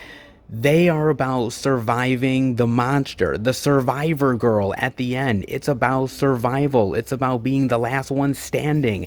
That's what horror does best, man. And even though this movie is not perfect and it has its faults, it definitely does. It goes back to that basic instinct to survive. And that can be quite powerful indeed in many of its unique forms, man. Many indeed. You have some interesting special features. Go inside the escape room, meet the players, raising the stakes. A few ones here and there, man. But I gotta admit, dude, it's a decent movie, but it's not as good as the first escape room. And I just feel like they're just overdoing it every single movie now. Because when I was watching the movie, yeah, some of the traps and games are cool, but I'm like thinking, man, how much money do these billionaires and trillionaires have, man, to just spend on this elaborate shit, dude? I'm like, my God, man. It would almost be like if Andy Warhol was an evil, sinister Picasso, man. He'd be making this shit. I mean, really, man. God damn, dude. I mean, it would be like if Studio 54 was a survival trap. Damn. Good God, man. I don't know, man. I mean, I appreciate the effort, but I just think it was better done in the first film. And also, I gotta say this. I appreciate the idea of the Tournament of Champions idea, but the problem is, this shouldn't have been the second movie. If you're gonna do a Tournament of Champions, do it by like the fifth film or the sixth film, where you can get all of the previous winners back and do this really grand epic end to the escape room series. That would have been cool. Doing Tournament of Champions now kind of feels a little premature to me, so that was a problem as well. Like, yeah, you connected with a couple of the characters, but the other ones just felt kind of superficial. It's got a great idea and it's got a great premise to it, and I hope they do make more, because I think they can make some effective stuff out there. Even at the end of the film, there is a potential of more, which I definitely would want. But if it turns out like Tournament of Champions, I think I'll pass. And last, but damn sure not least, the 4K Blu-ray Digital Universal Classic Monsters. Icons of horror. Dracula, Frankenstein, the Invisible Man, the Wolf Man. Yes, oh, all that iconic horror goodness for $64.99. Nice. Oh, baby. My God, man. Now, I was talking to a coworker of mine recently, and I was asked him, hey, you know, we're early in October. Watching anything good? Gotta be watching some horror flicks. And he said he's been watching Hammer Horror, and he's been watching the old Universal classics, man. And I love this old school stuff, man. I really do. And I think the reason why I loved it as much as I do is because my mother did. I grew up with so many movies that I was exposed to and I was experienced to, man. And my mother was a huge horror fanatic. She was an old school Universal horror fanatic. And so it's movies like this that I love and cherish, because I grew up with Bela Lugosi as Dracula. I grew up with the old school Frankenstein. I grew up with Creature from the Black Lagoon, and, you know, when a full moon happens, he will become a werewolf. I was into all of that shit, man. I really was, and I love it, and I cherish it, and I still think it's great to this goddamn day, man. To me, they've never gone out of style. Unfortunately, you have a lot of the new age fans out there that don't like black and white, or don't think these ones are as scary, and that really pisses me off, man. And I really get angered over that shit. Like a few years back, I went to a screening of the Rocky Horror Picture Show, right? And in front of that movie, what was playing was the old school Universal Monsters Dracula. Now, I didn't have to pay anything extra to see it. It was all the same price regardless, but I wanted to see it on the big screen. And I'm there watching it, and there's a lot of older people there as well, 60s, 70s, 80s, but there was some younger kids as well in the movie theater, and they were snickering. They were laughing, they were making fun of the movie, and I was so upset. I was ready to start throwing punches. I ain't gonna lie, man, because I was like, how dare you fucking disrespect Dracula? How dare you disrespect Bela Lugosi, man? This is a classic. We wouldn't have some of the horror movies that we have today, some of the horror actors that we have today, some of the horror directors that we have today, if it wasn't for experiences like the Universal motion pictures that really made these people what they were and made these movies what they were, like Dracula and Frankenstein and so many of the others. And I was so ungodly upset, man. I was fucking fuming, dude. And I'm just like, man, the lack of respect just totally pissed me off, man. But I'm hoping that that's just a minority of people. I hope a lot of people out there really understand that these Universal monsters, they really made horror what it was. You know, there was a time when cinema was not what it is now, not the huge juggernaut. And it's icons like this that really gave motion pictures and cinema a boost that it really deserved in really tough times, man. And these ones are so amazing, and I love them just as equally as I love the new school stuff, maybe even more so. It's not easy making a movie, but nowadays with the technology that you have at your disposal with the CGI and everything, it's gotten a little bit easier. Anybody can make a movie on their laptop, for God's sakes. But back in the day, with the makeup effects and the costumes, it wasn't as easy.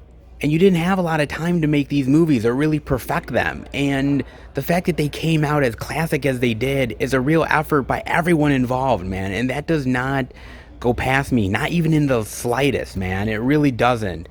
So, you know, when you're watching your horror films this October, when you're diving into all of the new school stuff, all of the iconic monsters from the 80s and the 90s, all of them, each and every one of them owe a debt of gratitude to these Universal classic monsters. All of them do, man, in one way or another. And you should bow down to these Universal classic monsters and maybe take a time out from the newer stuff to appreciate the old school stuff. Definitely do that, man, because it absolutely deserves as equal amount of love as the newer stuff does. It definitely does deserve that, guys, in a big bad way, man. Very, very nice set, by the way. Very nice, man. However, I actually own another Universal Monster set. Actually, one that's a little bit more complete than this one. This one only has the 4 films, but I have a Universal set that has Creature from the Black Lagoon, Bride of Frankenstein, and a couple other ones in there. There's so many great Universal monster movies out there, and yes, these ones are obviously the classics, the more iconic ones, the more recognizable ones. But don't sleep on The Mummy. Don't sleep on Creature from the Black Lagoon or the Creature from the Black Lagoon sequels, the Mummy sequels, Dracula's Daughter, Son of Frankenstein, and so many more, man. So many amazing films out there that might not be as remembered as these ones, but are equally as entertaining and as equally as loved, man. It's not a complete set, and the Universal Classic Monsters has been released so many times in so many different formats, man, over the years.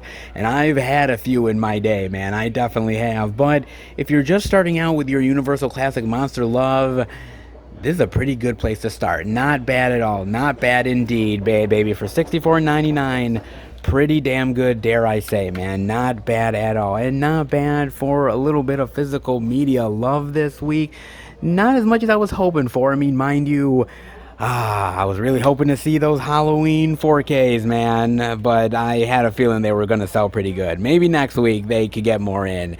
Everybody is looking for those goddamn things. Everybody is, but they should also be looking for the Universal Classic Monsters. That's for damn sure, guys.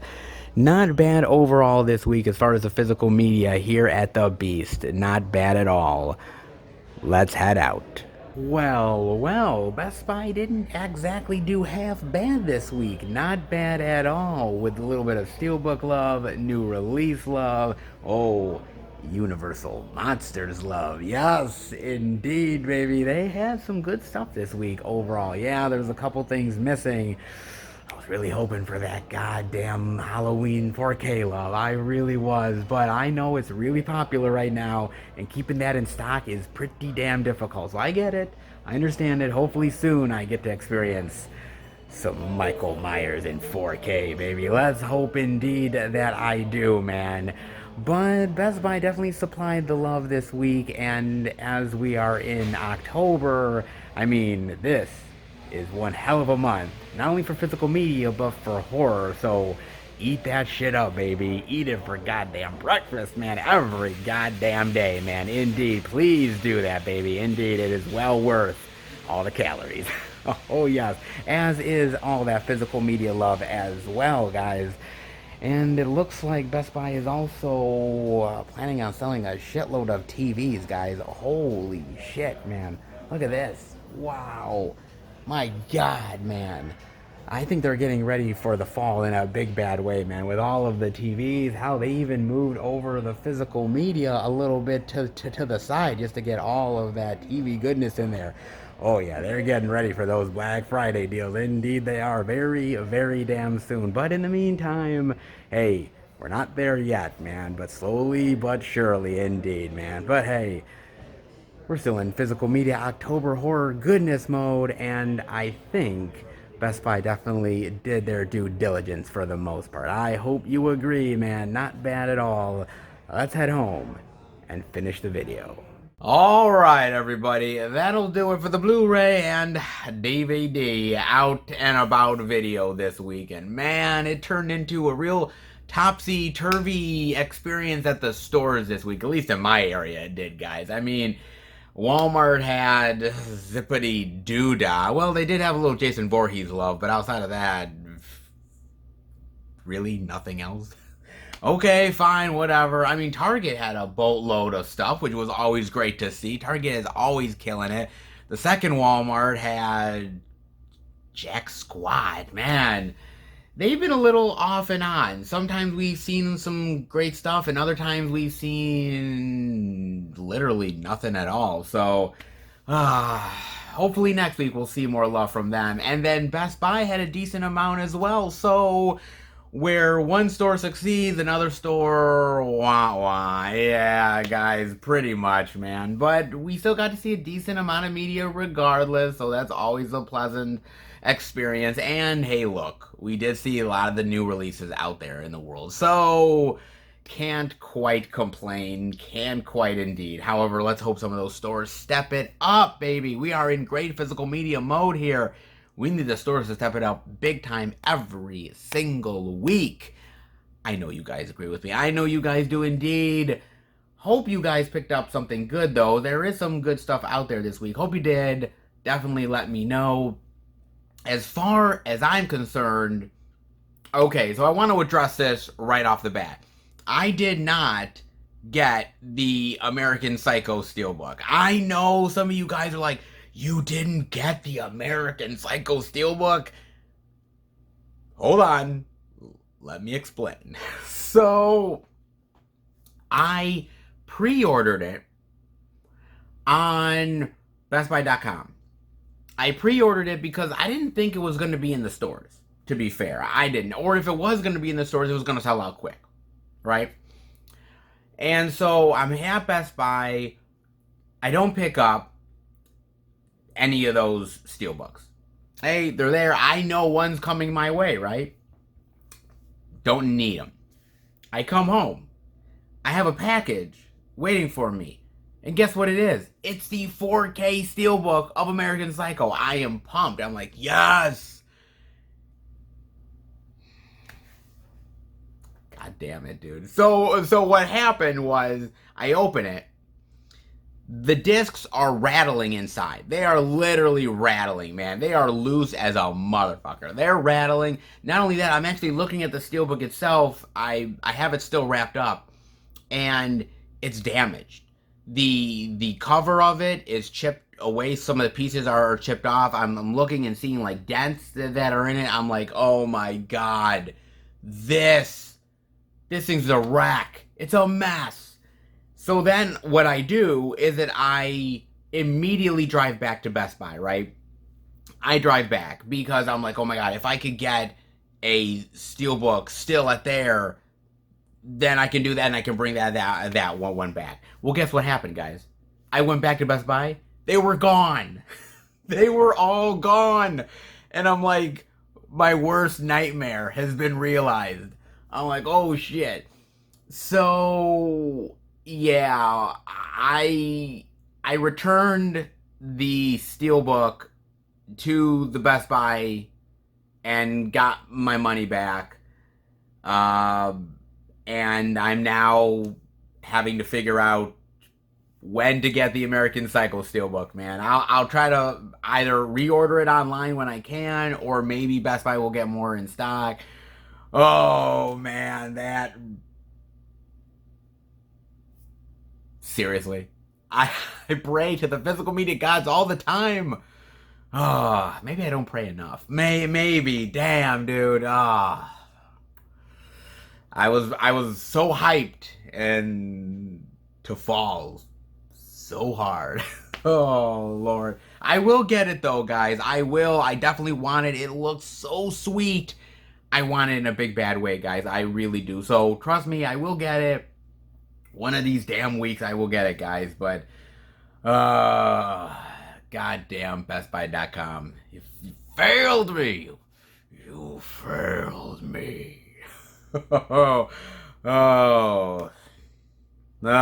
man. So yes, no American Psycho 4K Steelbook, but I will get it eventually, guys. But where one search for a Steelbook fails, another succeeds. Oh yes, this one I am so glad to finally get in the collection. Oh baby, and this one I told you guys I was gonna get it, and I wasn't lying. And that is none other than Stanley Kubrick's A Clockwork Orange. Oh, yes. Yes. Oh, Doyle rules. Oh, my God, yes. Oh, look at that. Sweet on the back. Oh, very, very nice. Oh, my God. Okay, so here's the deal with this, right? My Best Buy hasn't restocked this goddamn thing, and I'm guessing yours Best Buy pretty much haven't restocked it either. It's really, really sold out big time, man. I mean, really, really big time it is. So here I am every single day, every single hour. I have been on the BestBuy.com website, and I have been like checking whether I can order it or not. And every single time it's like, find a store or not available shipping in your area, yada, yada, yada. And I'm like, oh my fucking God, are you serious, man? And so I'm like, oh, you gotta be kidding me. And so I was at work and I decided, you know what, I'm just gonna randomly check. What the hell, man? And I went into the employee bathroom and I locked the door and I checked, and it was actually up for ordering online, and I just ordered that shit, man. It took me about like 5 or so minutes to order while I'm in like locked into the bathroom at work. I'm just like ordering the damn thing. And so it came to me, man, and it is gorgeous. It is beautiful. It is everything that I wanted this to be and so much more. And this one didn't come damaged. It came in perfect condition, guys. Oh my God, so amazing, so awesome. And the inside art, you get this as well. Ooh, sweet. Oh man, dude, I love that. I love that so much. Oh man, that is cool. It's so cool.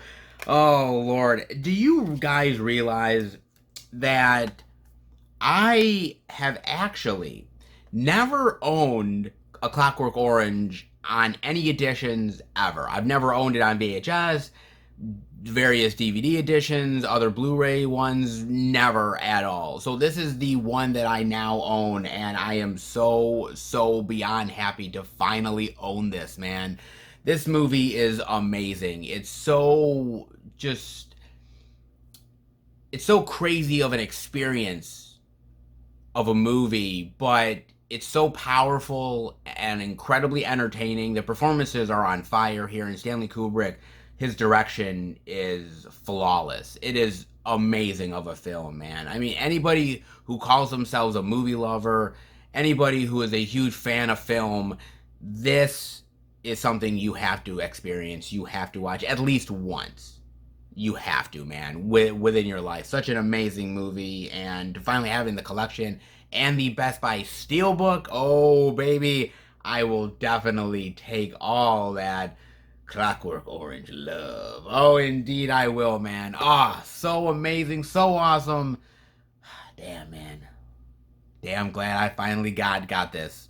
One down, and more to go. Then I ended up picking up a Blu-ray from Warner Archive Collection. Yeah, it's actually one of the newer ones, and that is none other than Straight Time. Yes, look at this with Dustin Hoffman. Oh, man. Now, when Warner Archives announced this title, I was actually kind of thinking to myself, well, wait a minute. Have I actually watched this before? Have I?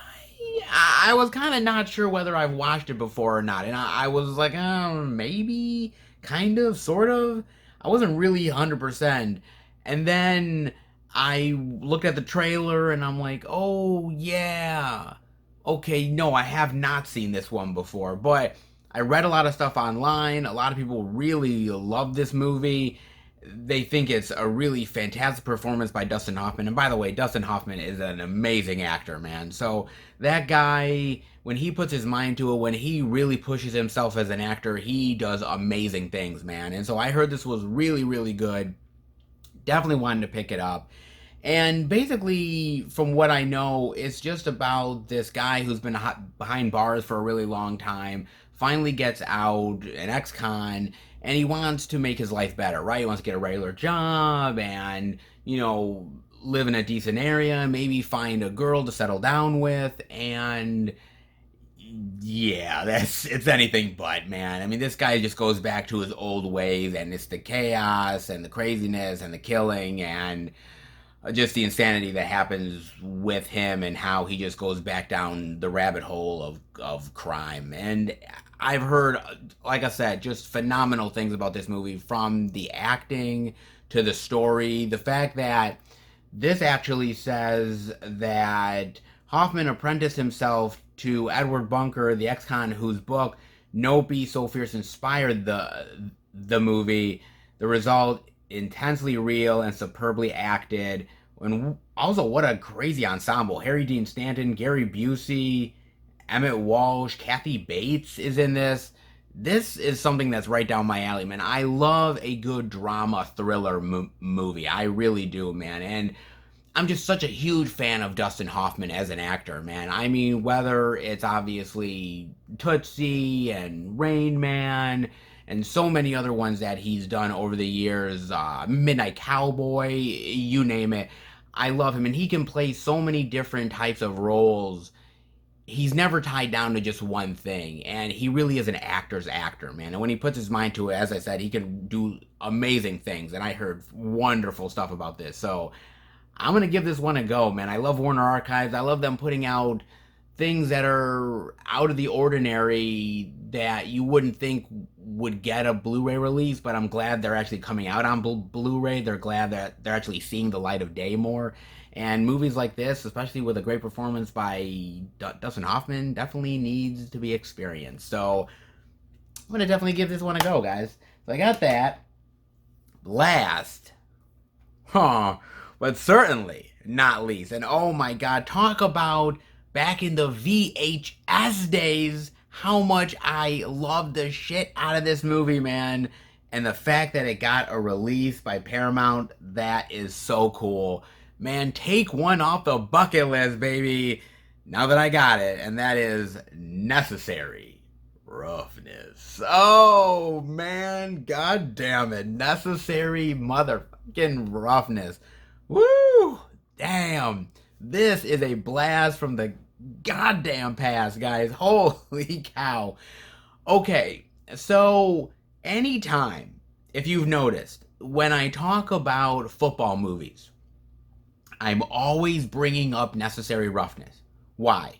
Why would I bring up this movie when there's so many great football movies out there? Why Necessary Roughness? Because this movie is just completely fun and entertaining, and you just have one hell of a good time experiencing this film, man. And I try to always bring it up in conversations because I'm like, this movie deserves more love than it gets, man. It really does. I mean, the cast here alone: Scott Bakula, Jason Bateman, Hector Elizondo, Robert Loggia, Sinbad is in this motherfucker. You remember back in the day when Sinbad was like the biggest thing in the world, man. Oh yeah, Sinbad is in here, but not only that, Kathy Ireland is in here. Oh yes, Kathy Ireland. Woo! Man, do you remember the Kathy Ireland days? The young Kathy Ireland, huge model, actress. Oh, yeah, you remember those days, man? Boy, those were some good days. They indeed were, man. I just like this, this guy played by Scott Bakula, who is basically a washed up has been of a college football player, and he never went pro. He never went really further in his career. And basically they say, look, you have 1 year left of eligibility, essentially. And so we have an issue with getting players right now, and issues with the college, and if we could get you, then we will.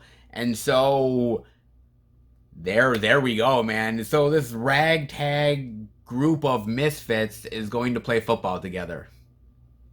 And here we go. Oh man, I just love this. I love the characters. I love the jokes. I just think the football is really fun in here and incredibly just ridiculous, but it's so entertaining, but yet really over the top. I love the announcers. I think the announcers are so good here. I think they're really fun. They're having a good time with all the jokes and making fun of the team and the players.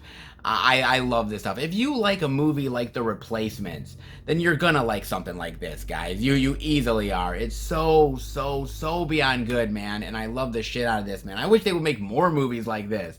But like back in the 90s, man, dude, you can't beat the 90s. Dude, you really can't, man.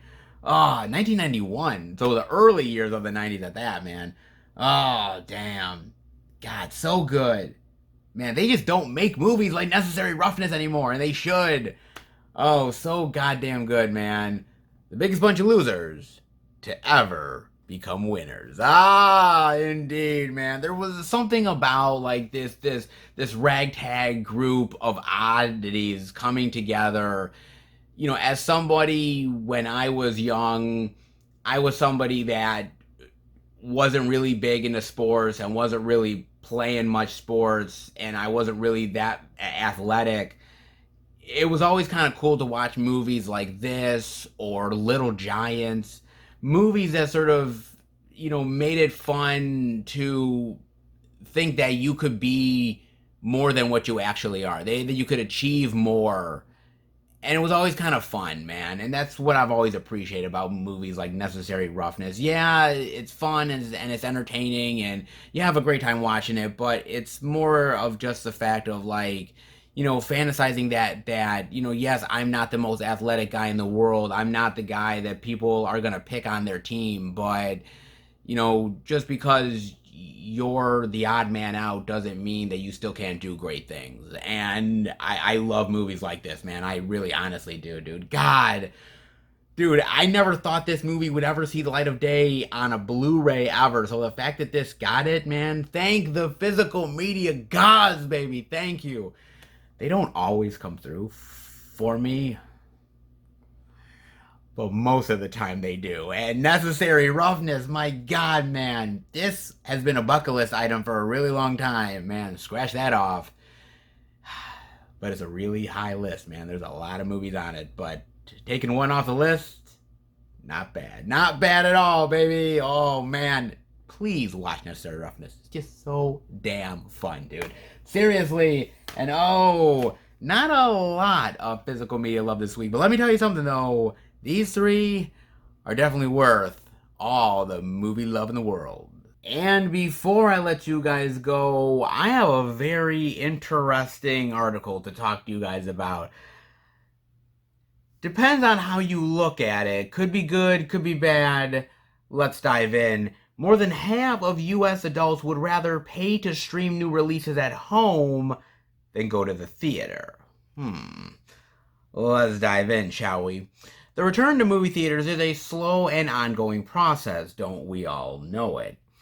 As not all viewers are ready to go back to a crowded theater. A recent survey by Engine Insights shows that just under half of US adults say they would be willing to go to the movies in the next week. Of those polled, younger generations are much more willing to go to the movies compared with older generations. What's more, 63% of consumers said they would consider paying to stream a movie at home rather than go to a movie theater. Very interesting. Streaming services have provided a much-needed alternative to movie theaters during the pandemic, with many streaming new releases on or soon after their premiere date. Don't we all know it? Hbo Max is one of the most prominent services that embraced the day-and-date theatrical releases early on with its Warner Brothers deal, placing itself in a great position to be synonymous with at-home streaming. Hbo Max was the top streaming choice for movie premieres among all ages, with 64% of both Gen Z and millennials reporting they use it, and 46% of US adults as well. Disney Plus was the second most used platform for movie premieres, with 33% of adults overall and 55% of Gen Z and 52% of millennials among the service for new releases. Among the movies that Disney and HBO have released, The Suicide Squad, Godzilla vs. Kong were the top watch for HBO. Black Widow came in at the top of the list for Disney. With that being said, most customers prefer to wait longer until movies are available for free on streaming. More than 55% of adults surveyed plan to wait the 45 days post-premiere and stream at home for free with their subscription. And only 12.6% of adults say they will pay $20 to $30 to stream at home, with baby boomers the least likely to pay the stream premieres at home with only 4%. This reluctance to pay more than $20 could be a factor in Disney Plus's apparent decision to phase out its Premier Access feature, which is priced at $29.99 for new releases. Oh, so much to dive into. Oh, very interesting. Indeed, guys. Very interesting, man. Oh, boy. Oh, boy. So, am I surprised? No, I'm not surprised, guys, because I think I've been calling it, I don't know, for how many months, for how long I've been doing it. I've been calling this, man. Now, does that mean that movie theaters should just, raise the white flag and everything? No, of course not. Movie theaters are always going to be needed. There's always going to be these high-profile movies that you want to see on the big screen. Experience, of course, there is. But boy, have they taken a huge, and I mean a massive hit on this one, guys. They really have. Now, it's not like this hasn't been trending towards this for a while, because it has. Movie theaters have had a lot of issues going against them for a long time, man. I mean, whether it's the idea of higher ticket prices in the movie theaters or the concessions. I mean, honestly, if you're on a date or going with your family and you want popcorn, soda, candy, all the fixins, boy, you're having a really expensive night out, man. You really are. And for some people, that's easier said than done. A lot of people can't really even afford it, or if they can, they ain't going a hell of a lot, man. So those have driven down things. Also, violence at the movie theaters. I mean, the violence hasn't exactly been something that's been wanting people to go to the theater. I mean, whether it's the shootings or people getting beat up, you name it, that doesn't help either. And on top of all that, we have the pandemic. And the pandemic has really ruined a lot of things we all know it has, and the movie theater experience is one of them. Look, I go to the movies almost every single week now. And when I go at a pretty prime time to go to the movie theater. And if I see it being a quarter of the way full, I'm going to be surprised, man, because a lot of times it's really empty. And I mean really, really empty. So the numbers don't exactly crazy stand out to me, because I get it. I understand it. We also have to understand that this only ended up accelerating because of the pandemic itself. We have to recognize that, guys, because when the pandemic happened, everything shut down. Everything did, and that included movie theaters. And so then a lot of these streaming platforms, which have always had to compete with movie theaters, now they come in and they're like, well, the only way you're getting entertainment is you're getting entertainment through us. And more people were streaming at home, more people got comfortable, and now that the pandemic has started to subside, and now that things are easing off a bit, people don't want to go back, man. People don't. People don't want to go back to the status quo. And I've said this God knows how many times, man, where everyone has come to me and has said to me, Seth, it's going to go back to the way it used to. The old days are here again. And I'm like, no, you're wrong. They're not coming back.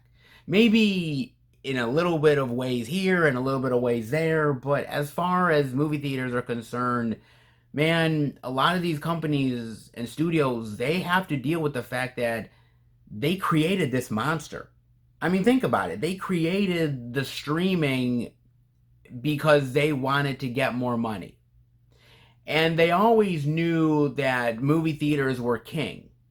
But they still wanted to get in the content with, the older movies, the older TV shows that they had, maybe some new shows that they could premiere on their platforms, you name it.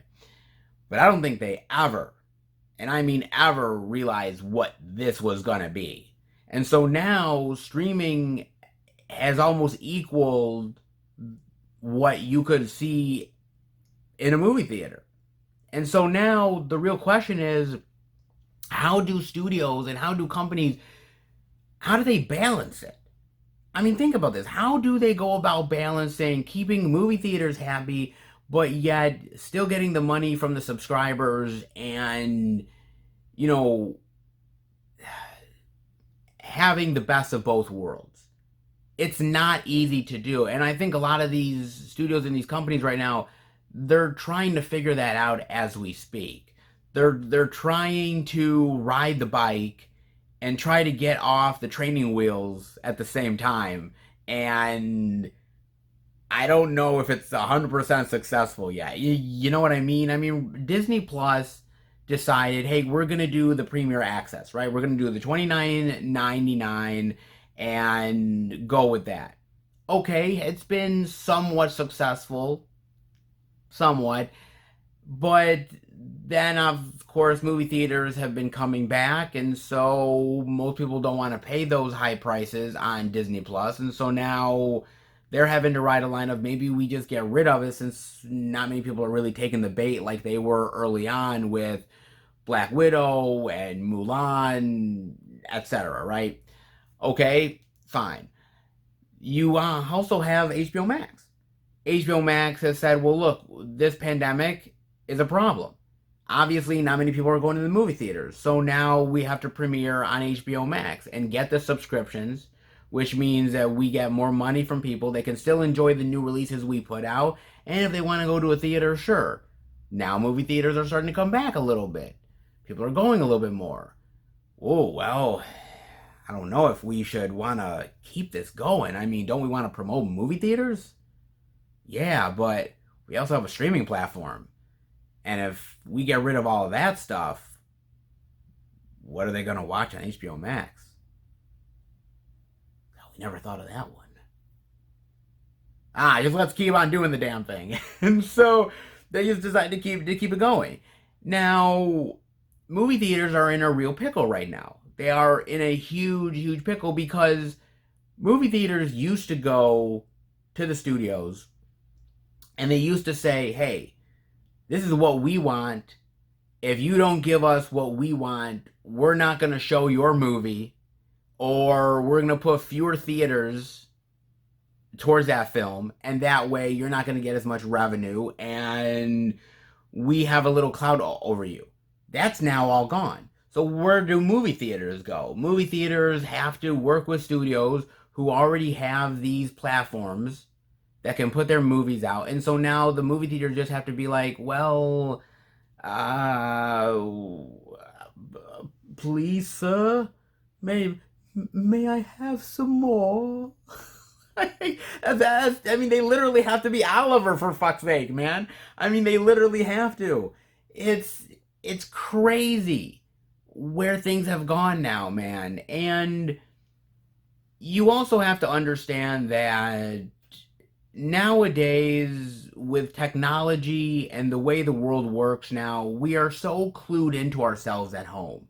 We are so glued to our devices, our TVs, our cell phones, you know, our iPads, you name it, that in a way we're not really doing much more going out into the public stratosphere as we used to. I mean, you look at grocery stores and they have obviously all these services where people go and buy your groceries for you and you know, give them to you at your home. We have other services out there that you don't even have to leave your home in order to buy products. You go on Amazon, you go on all these. They get shipped to you with a drop of a hat. You have, you know, a day or two before you get the product in your hands. I mean, there's so much convenience nowadays that the world is changing. And COVID only exacerbated that in an even bigger way. And so in some ways, you can't blame these streaming services for doing what they're doing. But at the same time, you also have to blame them because this was a monster that they created. This was something that they wanted to do. And they want to make more money. They want to get their names out there more. And at the end of the day, they didn't realize how much of a reliance this was going to become until literally a pandemic happened, and now they're realizing that there is no going back anymore.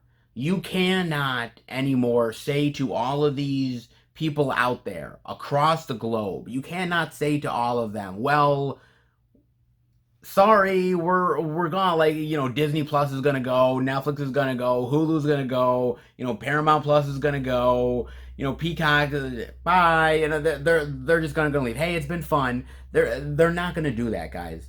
There's just too much money on the line. These companies and businesses have put so much money and capital into these streaming services and paying these writers and producers and directors and actors and everybody involved in this to make the content that there is no going back anymore. There isn't. You know, we need to churn out more and more content for these streaming platforms because they've just become too big to fail. And now that majority of US adults and a lot of the younger generation and older generation is now relying on this content for most of their entertainment needs, they just keep on having to up the ante and continuing to give people more of what they want.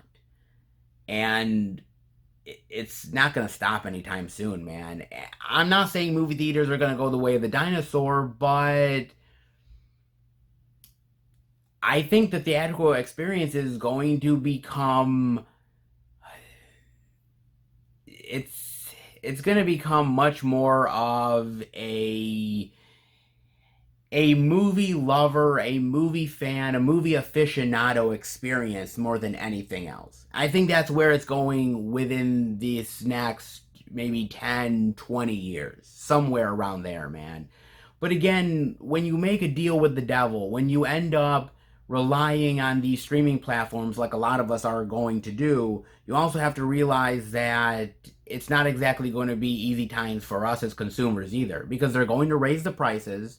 And if you want more of that content, means that you're going to pay for it. And there will be exclusivity stuff. There will be, hey, we're going to do more advertisements because, look, that's what Hulu does. That's what Paramount Plus does.